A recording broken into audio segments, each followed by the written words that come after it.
It's my pleasure to welcome you to the Clark Howard Show, where our mission is to serve you and empower you to make better financial decisions in your life. It's going to be a rocky summer for energy for our homes and businesses. Are you prepared if there's a blackout? I want to talk about what you need to know, how you can be prepared. And later, something I love, free stuff. How to get the media you consume for free and do it legally. I like the legal and free combination. We're going to talk about it. This I'm nervous to talk about because you don't know how alarmist things can be that turn out later not to be true. But there's an organization whose job it is to assess the robustness, the strength of the nation's energy grid. And we got some problems right now. We've got the issues with predictions that say it's going to be a hotter than normal summer. At the same time, we've had extended periods of drought in a lot of the country in areas that depend on hydro. And hydro is not going to be able to do its job. At the same time, we face an ever-present danger that the Russians are going to attack our underlying computer systems that operate the energy grid in different parts of the country. It's a pretty decentralized thing, and it's a risk that people in the power industry internally are well aware of, that a state actor could attempt to disrupt normal life in the United States, at least in sectors of the United States, by attacking the grid. We also have potential, because of the very, very hot temperatures of those predictions come true, that will outstrip the ability for power companies to produce enough kilowatts. The people that are into politics will start slinging arrows at different political parties and philosophies and all that about energy. And I'm staying out of that whole political side of this. But the reality is we do have vulnerabilities that exist for a number of factors, but mainly if the higher temperatures do turn out to be true, it's going to cause spot issues in areas of the country with the power grid. So I'm not trying to create another thing for you to worry about, but I believe in being prepared. And I talked 3 months ago about the alternatives in having a home generator and the advantages of having potentially a home generator that is one of the big ones that's installed at your house, having the battery wall kind of technology that Tesla developed and now several people sell. Instead of having a generator, you have batteries that provide backup power to your house.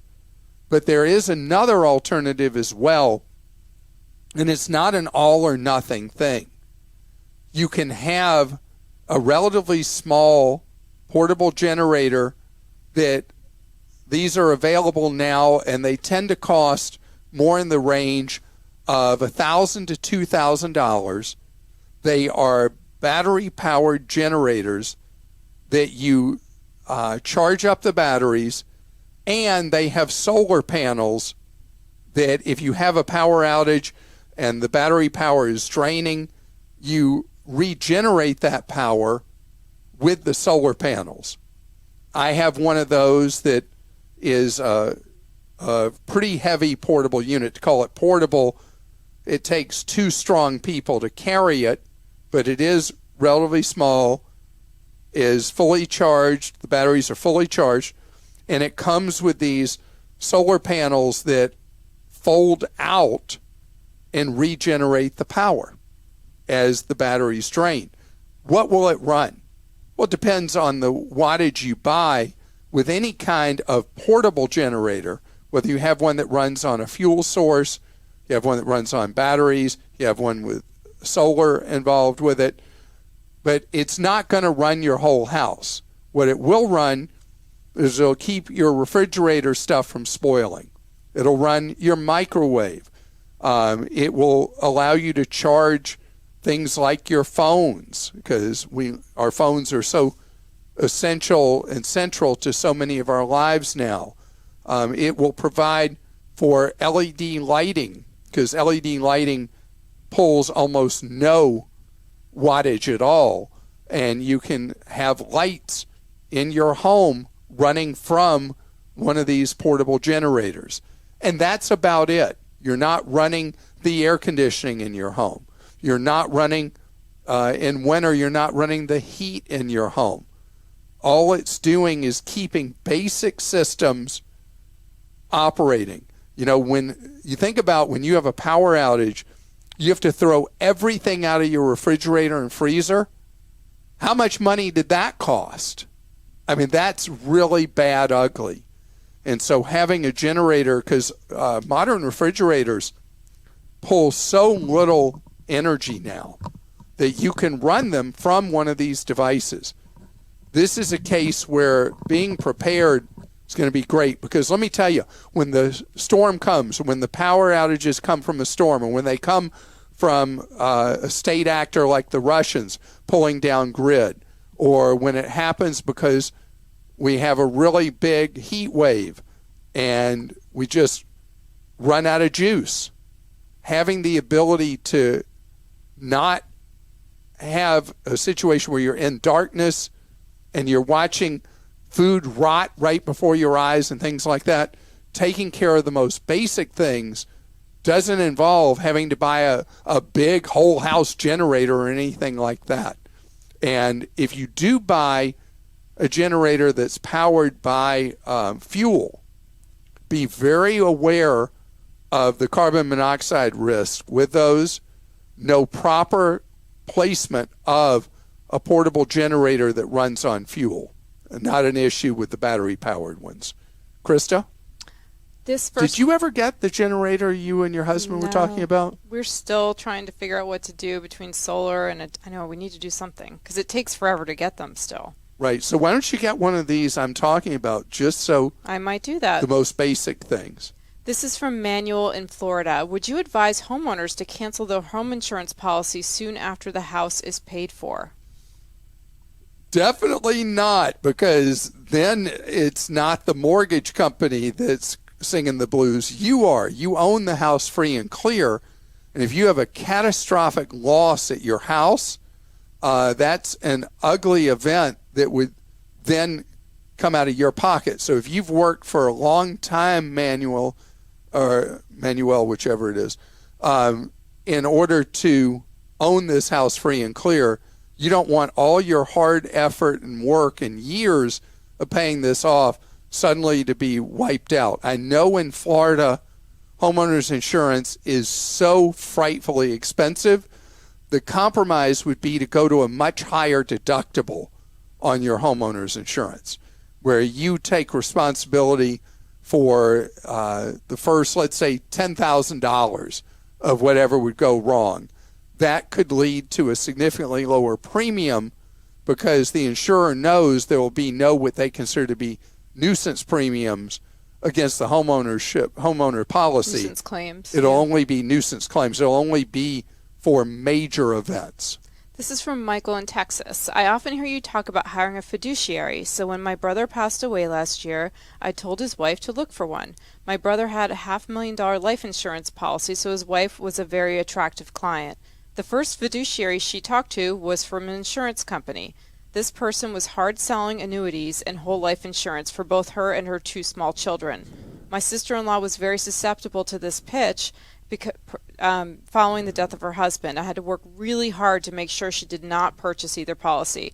The second fiduciary she saw was from a bank and was pitching high-cost mutual funds. I'm confused. I thought a fiduciary was supposed to give advice based on your best interests. Can you expand on how to find a fiduciary who will not use their title to fatten their own retirement savings while leaving you with investments that eat away at your wealth? I think your listeners should be very wary of selecting a fiduciary. Okay, so Michael, what actually happened in this case is both salespeople lied to The sister-in-law. to your sister-in-law. They were not fiduciaries. There's no way. The person working for the insurance company, they don't have fiduciaries. They only have commission salespeople. Because he gave us the name of the insurance company. Yeah, no chance that person was a fiduciary. Banks, as a general rule, do not enter into a fiduciary relationship with you at all in the investment side. So at a vulnerable time, a widow was lied to. And, I mean, what kind of lowlifes would take advantage of a grieving widow and lie like with that? With small kids.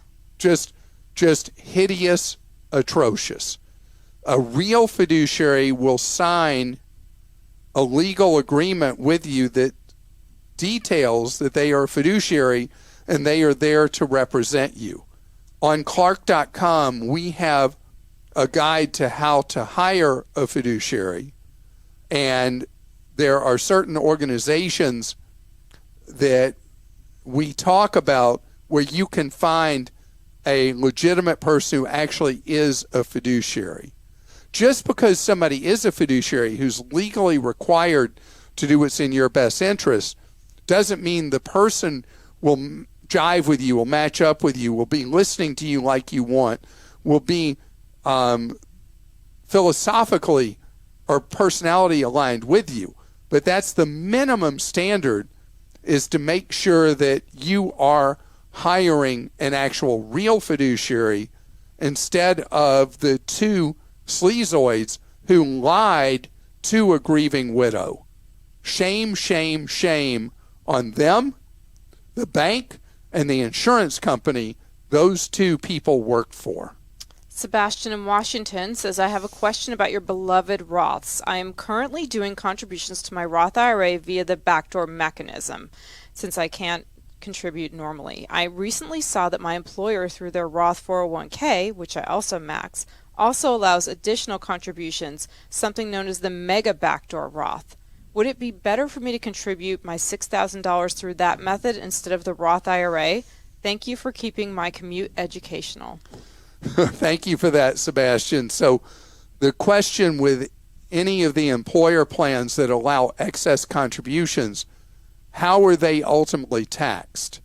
If the money that goes in beyond the normal statutory limit is not money that grows tax-free, but then can't be spent tax-free, that the contributions are tax-free, but the earnings are not, then it's not worth doing. In the case of the backdoor Roth, and that's why you've got to know exactly what the employer is allowing with the excess contributions, how they are treated tax-wise.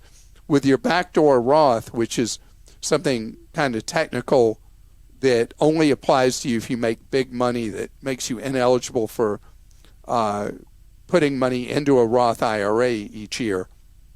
Backdoor Roth is a way you contribute something known as a non-deductible IRA and then recharacterize it as Roth. Why the tax code has this weird complication it does, if that, going through the double step, that is money that grows tax-free and is spent tax-free. If the employer money is also money that can grow tax-free and be spent tax-free, just do it through the employer, and then you don't have the additional step you have with the backdoor Roth. If, on the other hand, backdoor Roth, by doing your work, is tax-free growth and spending, if the employer's is not, then that says you do the backdoor Roth that you're already doing. That was complicated, wasn't it?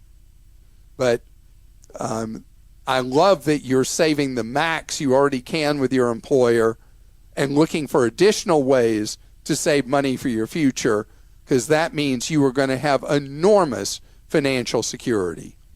And coming up, getting entertained for free. Isn't that cool? We're going to talk about how to do it. We spend so much money now on digital media, movies, TV, books, reading electronic books, audio books, music. And so there's a temptation of people to steal those things. But there's a better idea, and that is to look for ways to get all the media that you could possibly ever consume for free and do it legally. It means so much to me that people not steal content. And at the same time, I want you to get better deals.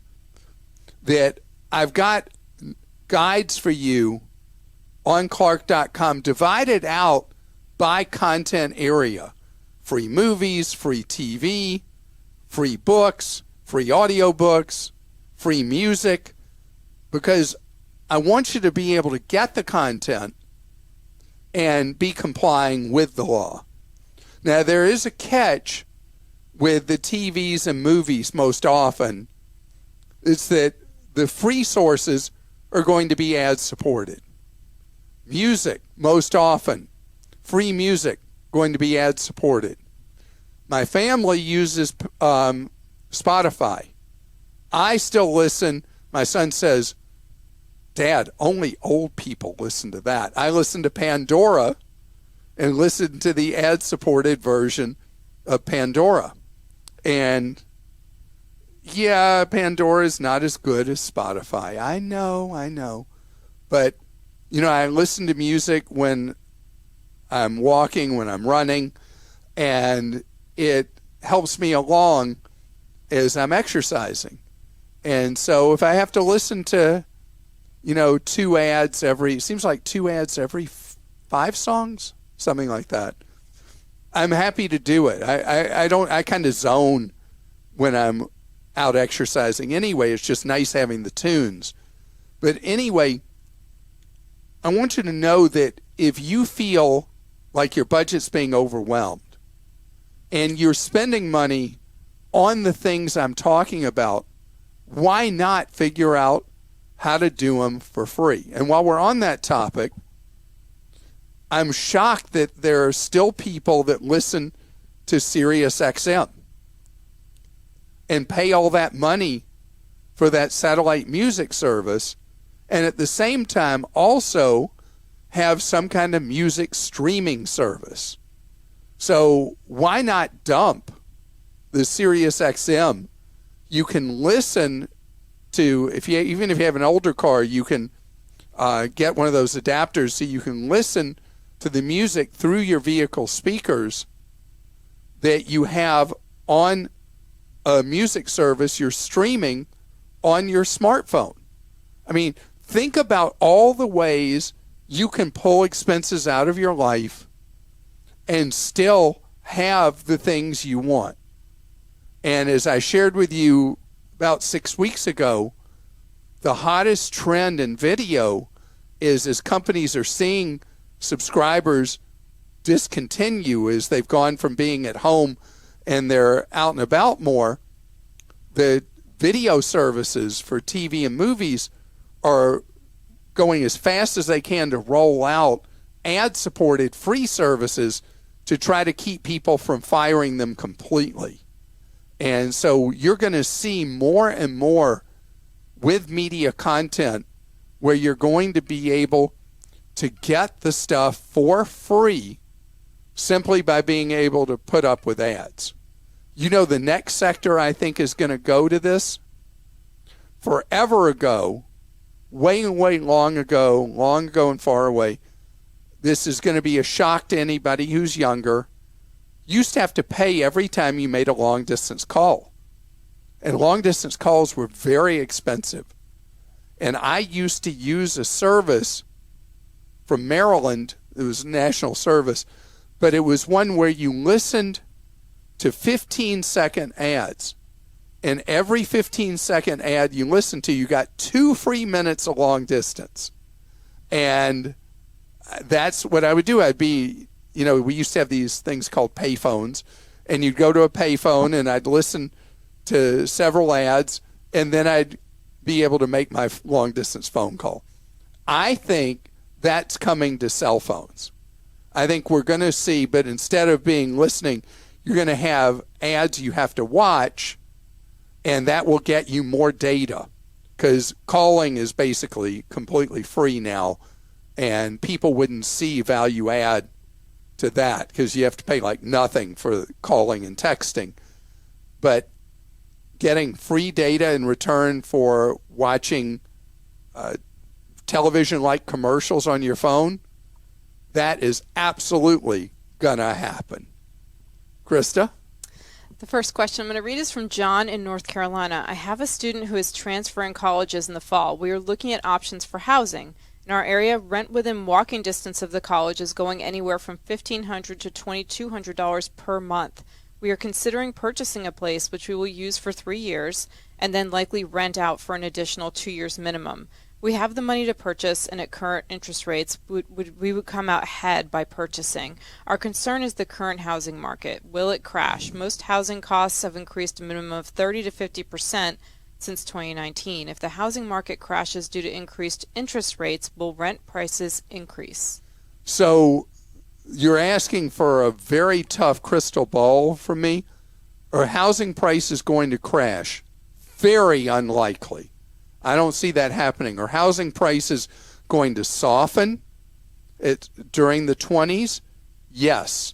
There will be a softening of housing prices. It's starting to happen in some places now. Yeah, so as interest rates move up, as the economy will be forced to slow to squeeze inflation out of the economy, as hopefully at some point the inventory mismatch between the supply of houses and apartments and the demand for them, as it gets to equalize, you're going to see that housing prices start to trail the growth of the economy, if not go slightly in reverse. It will be the rare circumstance and rare situation, barring anything other than an extremely deep recession.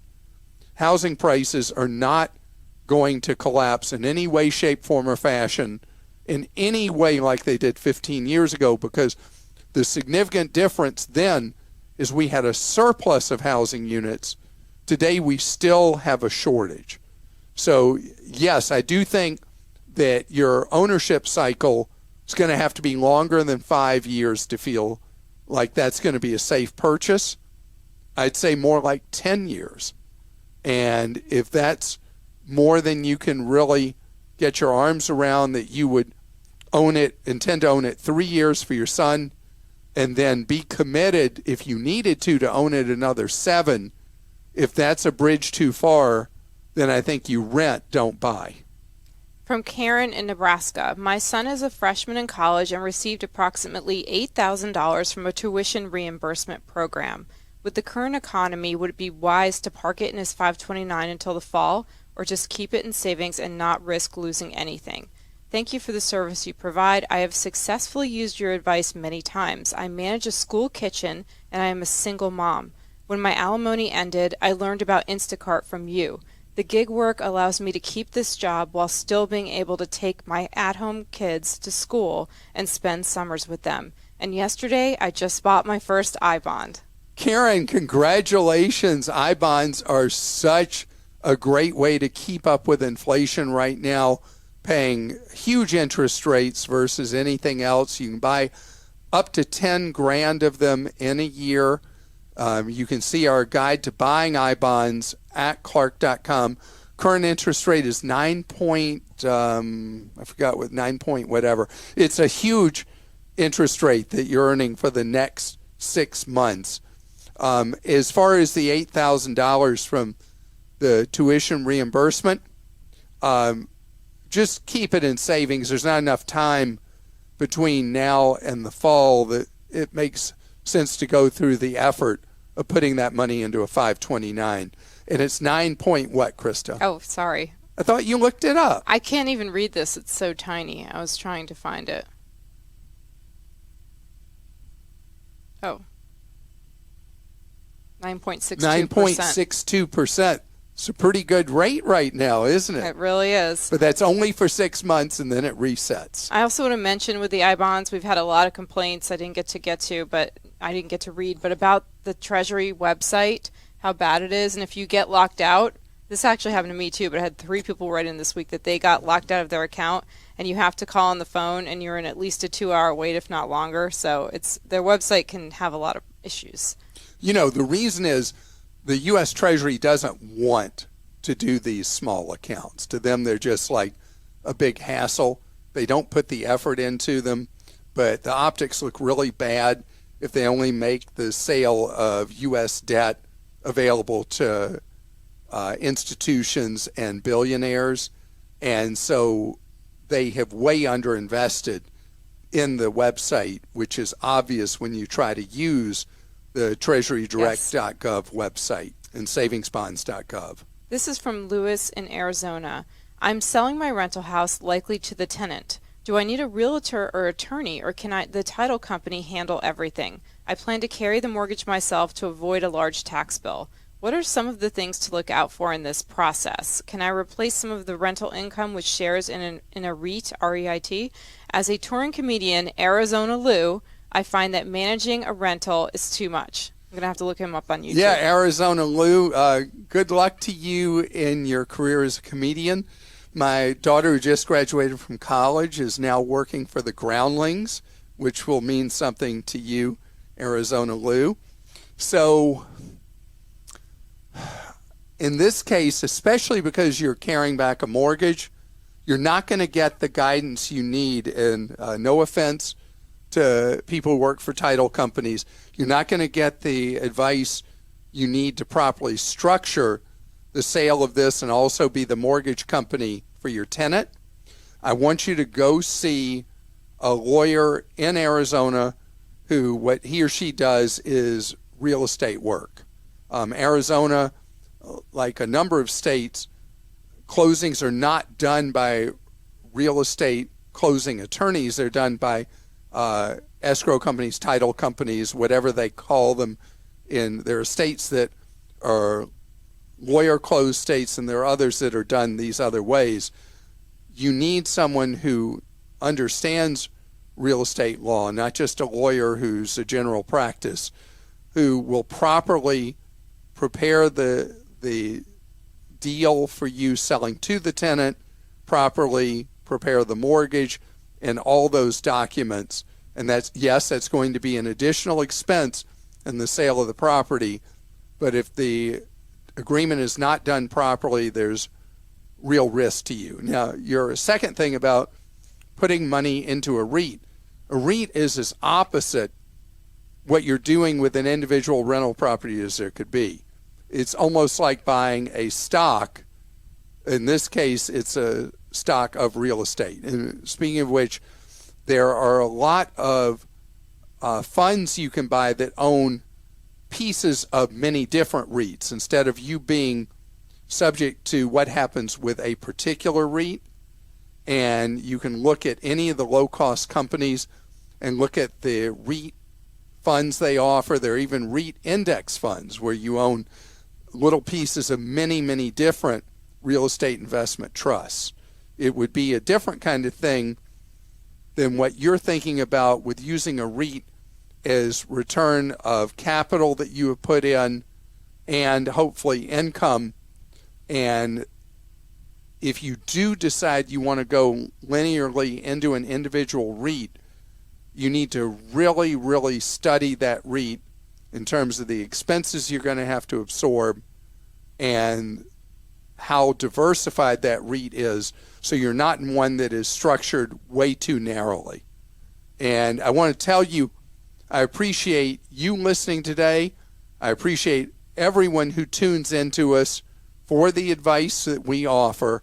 And I want to tell you, everything we're about, everything in every meeting we have, every editorial content decision we make is all about providing you information that can help you take more control of your life, and is information that I can tell you is written from the right place, the heart and the head, to give you a step ahead in life.